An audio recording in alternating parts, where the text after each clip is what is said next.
안녕하십니까. 등산동 Q&A 공부방 동화쌤입니다. 이제 보통 이렇게 해설의 명쾌풀이가 나왔는데, 이제 읽고도 잘 구조적으로 이해가 안 될 때도 있죠. 그래서 이제 질문을 학생이 스캔을 해놨으니까, 이제 그 질문을 하는 거겠죠. 그래서 스캔을 떠나서 스캔 파일에 집어넣어 놨으니까 이제 답변을 해보고 싶습니다.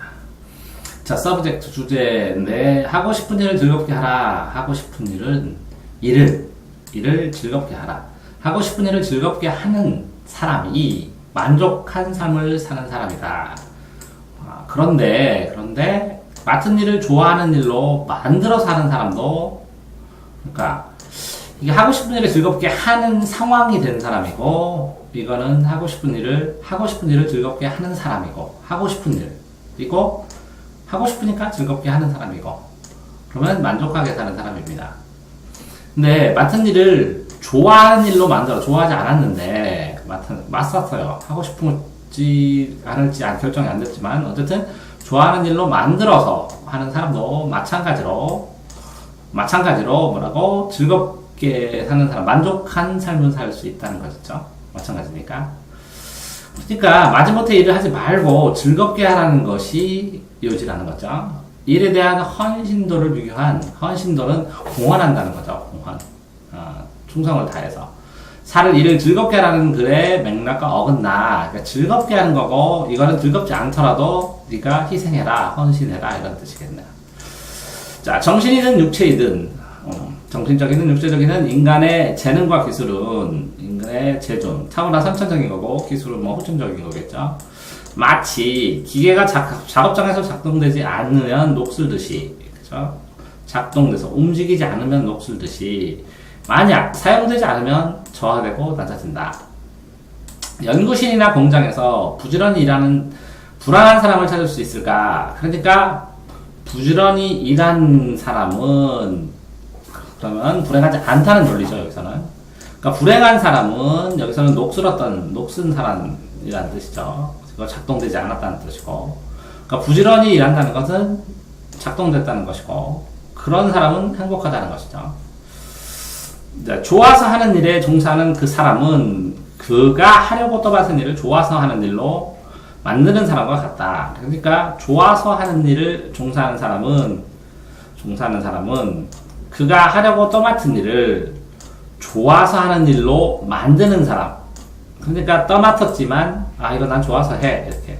그러니까 공부를 하는데 이건 즐겁게 할 거야, 이렇게. 나는 공부하는 게 좋아서 해, 이렇게 생각하는 사람과 다르지 않다는 거죠.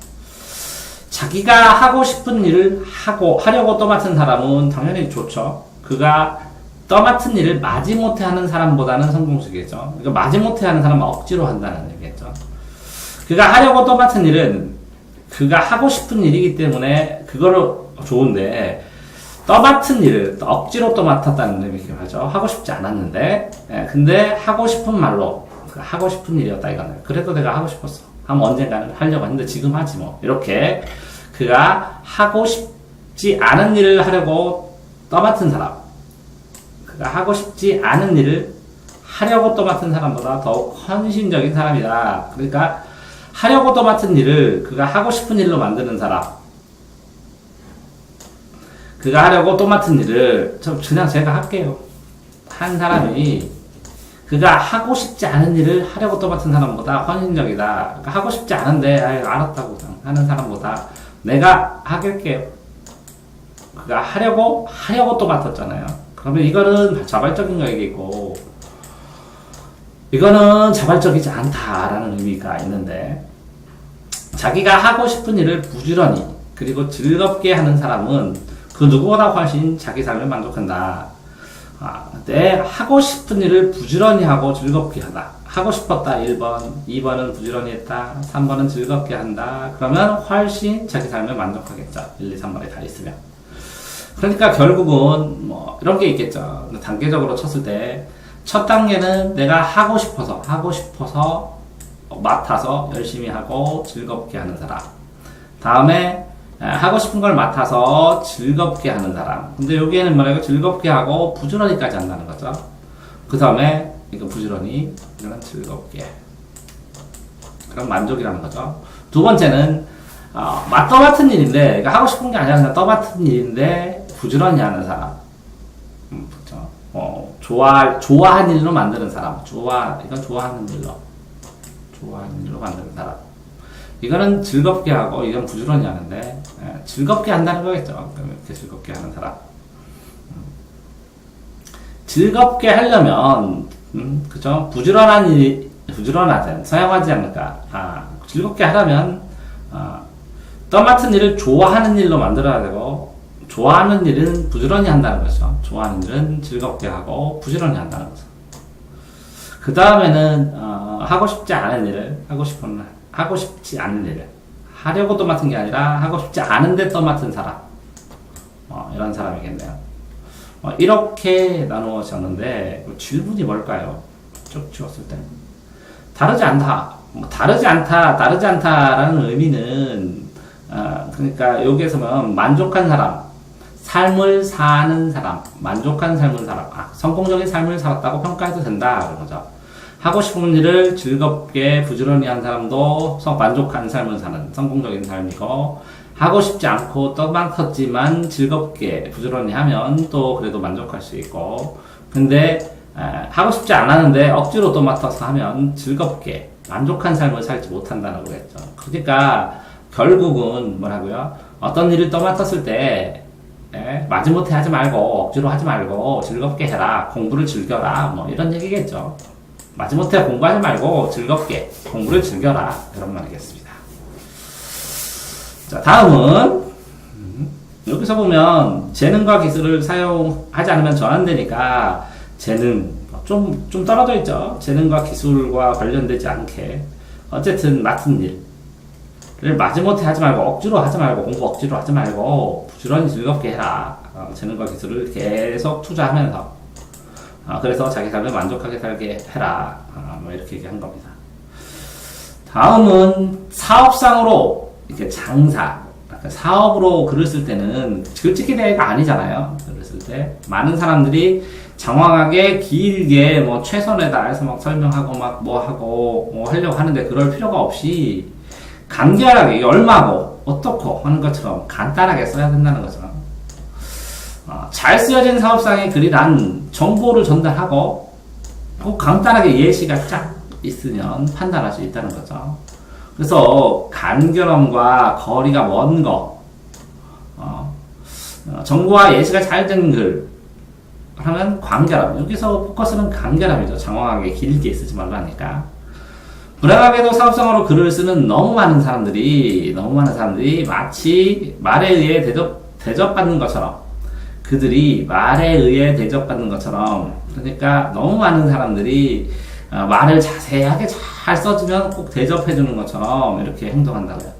이런 길게 자세하게 쓰는 것들은 고등학교 시절 엄격한 선생님이라는 특정한 숫자 페이지 몇 페이지 이상 써와 했을 때 쓸 말이 아무리 적더라도 그 선생님이 몇 페이지 이상 쓰라고 쓰니까 요구를 충족시키기 위해서 쓰는 것처럼 그 시절로 회귀된 것처럼 이렇게 써버렸다는 거죠. 그게 필요 없다는 거죠.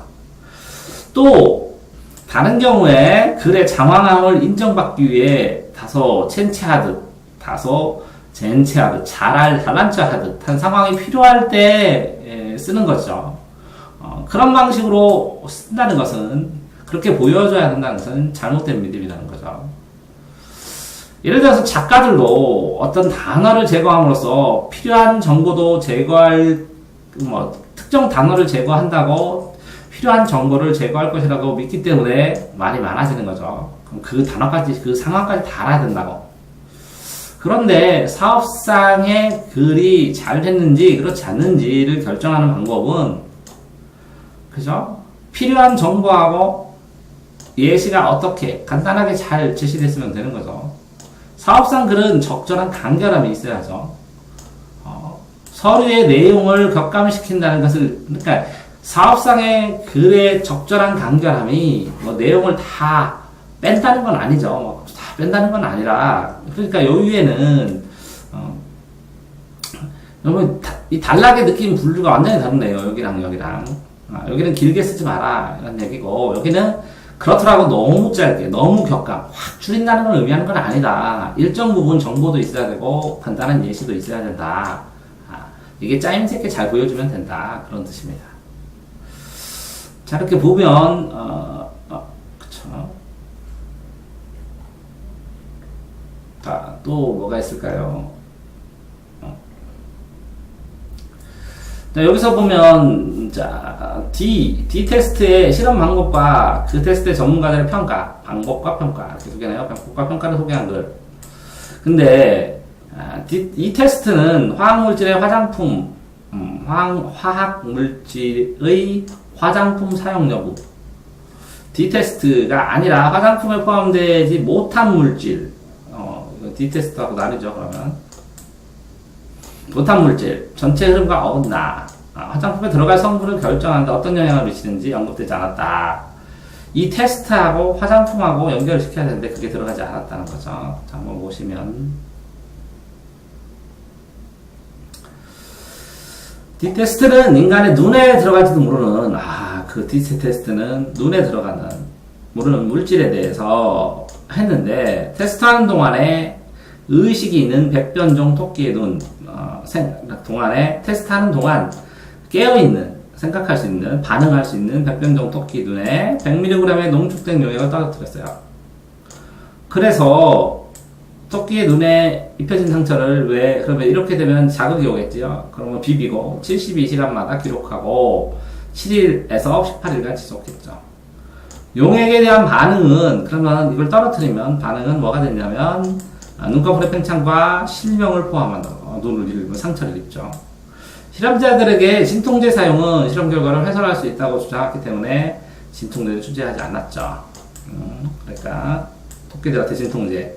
이 테스트의 효과를 보인 화학물질은 화장품 내용으로도 사용되지 않는다. 그러면 이 테스트에서 통증을, 팽창이나 실명을 보인 물질, 그러면 인체도 안 좋겠죠.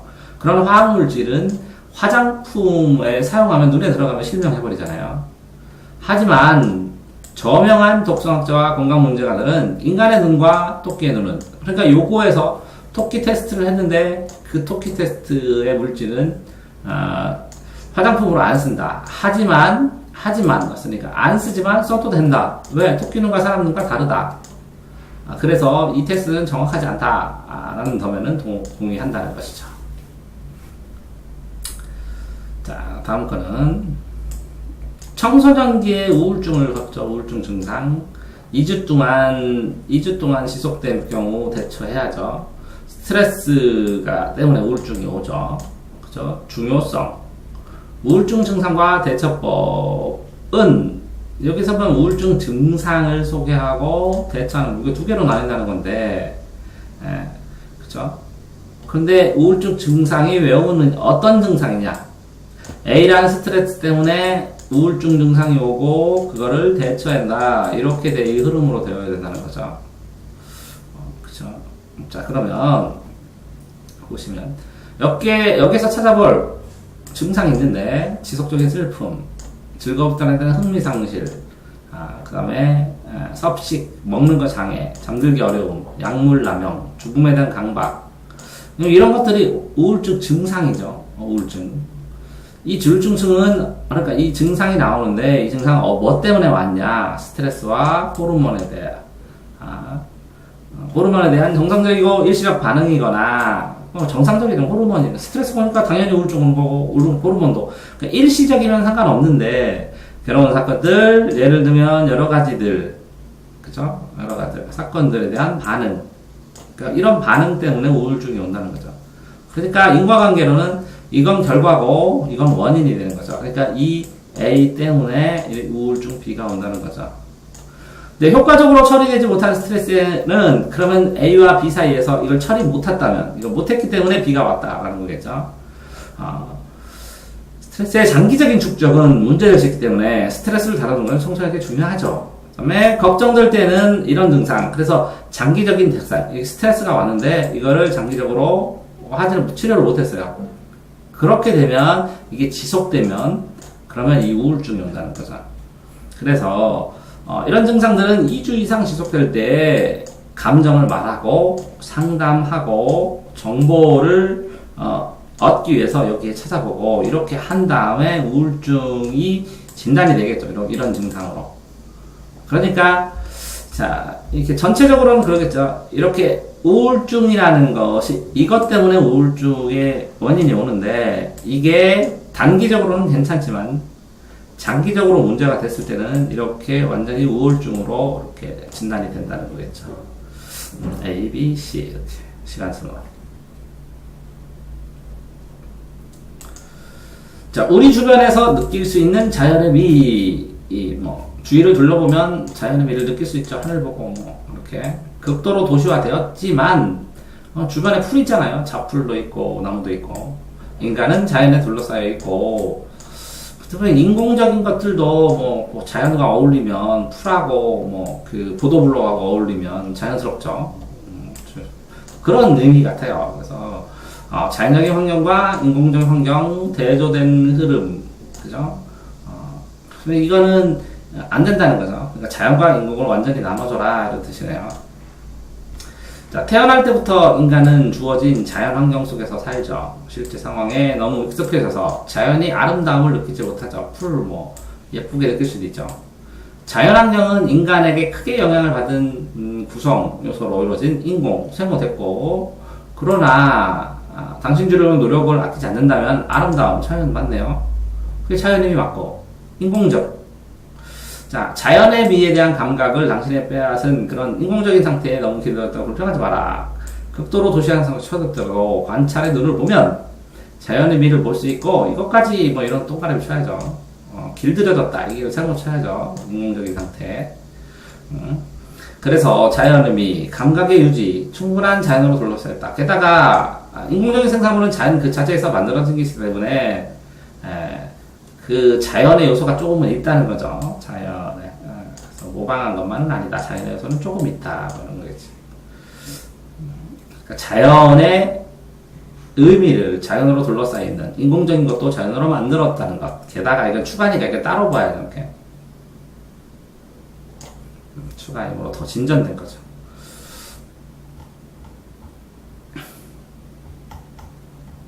뭐가 안 됐을까요? 다 됐나요?